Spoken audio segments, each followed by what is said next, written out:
కడుపు నిండుగా తిన్నప్పుడు భుక్తాయాసం రావటం, అప్పుడప్పుడు అజీర్తి చేసి పొట్టలో నొప్పి రావటం మనందరికీ అనుభవమే. అయితే కొంతమందికి మాత్రం పొత్తి కడుపులో నొప్పి అనేది ఒక పెద్ద సమస్యగా మారుతూ ఉంటుంది. పొట్టంతా మెలితిప్పినట్లుగా నొప్పి బాధిస్తూ ఉంటుంది. ఇలాంటప్పుడు కొన్ని ప్రత్యేక జాగ్రత్తలు తీసుకోవటం ద్వారా కడుపు నొప్పి నుంచి ఉపశమనం పొందవచ్చు.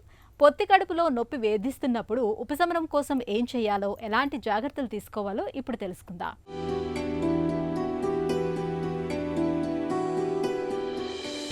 మన పొట్ట ఒక సమస్య పుట్ట అని నానుడి. నిజమే, మన పొట్టలో ఉన్నన్ని అవయవాలు ఎక్కడా ఉండవు. దీంతో సహజంగానే మన పొట్టలో సమస్యల తాకిడి కూడా కాస్తంత ఎక్కువగానే ఉంటుంది. ముఖ్యంగా పొట్టలో నొప్పి అనేది మనలో చాలా మందికి అనుభవమే. తరచుగా పొట్టలో నొప్పి వచ్చిపోతూ బాధిస్తుంటుంది. పొట్టలో నొప్పి వెనక అజీర్తి మొదలుకొని గ్యాస్ ట్రబుల్, ఎసిడిటీ, మలబద్ధకం, అపెండిసైటిస్ ఇంకా రకరకాల ఇన్ఫెక్షన్లు కారణంగా ఉండొచ్చు. మరి ఇలాంటప్పుడు పొట్టలో నొప్పి నుంచి ఉపశమనం కోసం ఏం చేయాలి? కడుపు నొప్పి నుంచి ఉపశమనం కోసం మనలో చాలామంది సోడా తాగుతుంటారు, వామును నమిలి మింగుతుంటారు, లేదంటే బయట మెడికల్ షాప్లో ఏదైనా టాబ్లెట్స్ తెచ్చి వేసుకుంటూ ఉంటారు. అయితే అన్నిసార్లు వీటి వల్ల పొట్ట నొప్పి తగ్గకపోవచ్చు.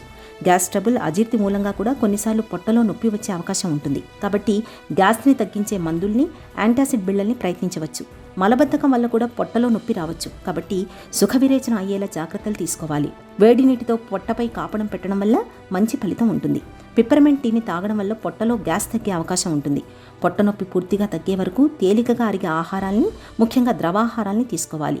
ఆహారాన్ని వీలైనన్నిసార్లు ఎక్కువసార్లు తీసుకోవడం, బాగా నమిలి మింగడాన్ని అలవాటు చేసుకోవాలి. ఈ జాగ్రత్తలు పొట్టలో ఒత్తిడిని తగ్గిస్తాయి.